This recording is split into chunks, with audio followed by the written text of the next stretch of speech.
guys, and welcome to episode 4 of How to Be a 3D Animator. In this video, I'll be showing you guys a super easy way to have your characters settle into a pose. You either call this settle, or you could also call it a moving hold. Moving holds are very subtle animations that keep the character alive after it has hit its pose. In 2D animation, you don't really need this, and it becomes an expectation. Sometimes you can even have the main character standing still while only the mouth is moving, and that's completely accepted in 2D animation. Yeah, there's no way you're getting away with that in 3D.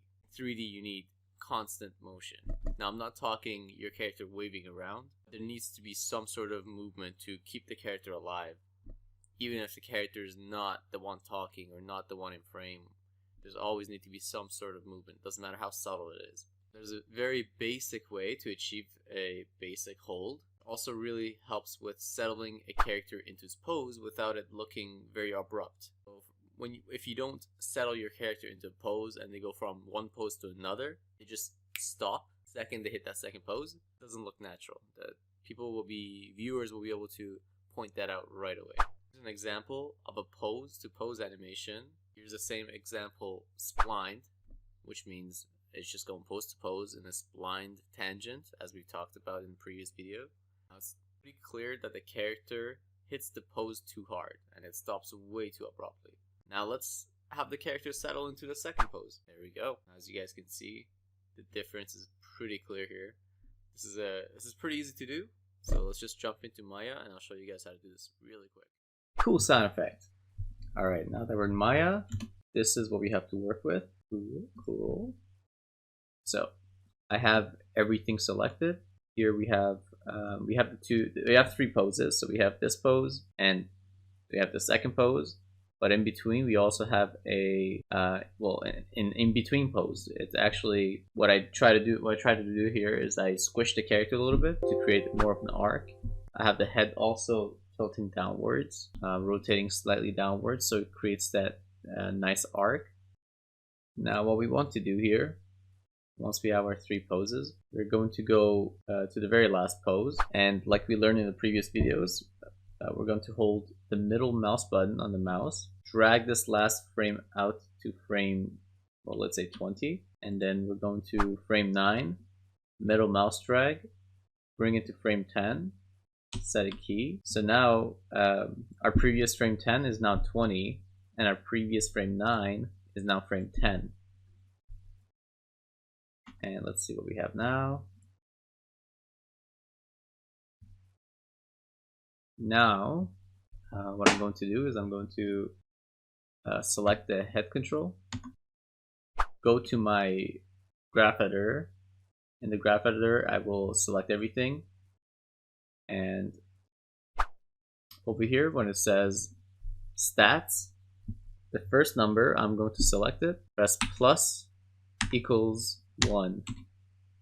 Plus equals 1. What that does is that it moves all the frames selected forward by 1 frame, inherently delaying the head by 1 frame. Now, I'm going to select the shoulders. So we have the shoulders selected. And again, I'm going to select everything. This time, I'm going to press minus equals 2 in the stats bar. So we want the shoulders to be reacting before the body reacts, and we want the head to be reacting after the body reacts. So we have something like this.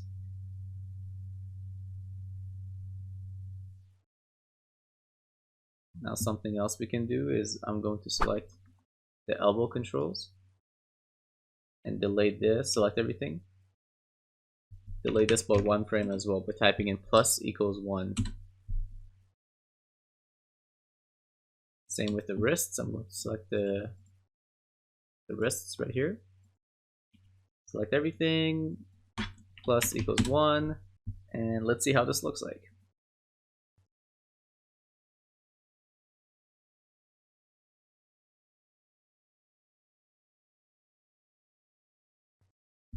Okay, just a little recap. Aside from dragging the frames out and having the character settle into the last pose, I also did some polishing on the expression, and I also added some eye darts. So near the end where you see when the character stops moving, essentially, I add a bit of eye motion, so the eye darts downwards a little bit. This happens in a single frame, so the eye darts slightly downward in one frame difference, and this adds a little bit more life to the character. So as the motion of the body is slowing down to a near complete stop, just so the character doesn't seem dead right before that happens, I have the eyes dart, just to give the character a little bit more life before he goes into another pose, for example. So as you guys can see, the difference here is pretty clear, and this is pretty easy to do. So hopefully this video helped. If it did help, make sure to smash that like button, hit the subscribe button, hit the little notification bell to stay notified of future videos. I will be doing a series of videos, and I'm basically making this a series where as the series progresses, it'll be getting more and more advanced. So what essentially I'll be doing is, these are essentially going to be classes. So I really suggest starting these series from episode 1 and making your way here.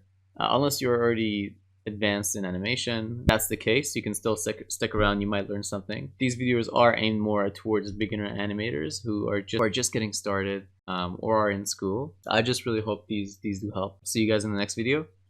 Happy animating.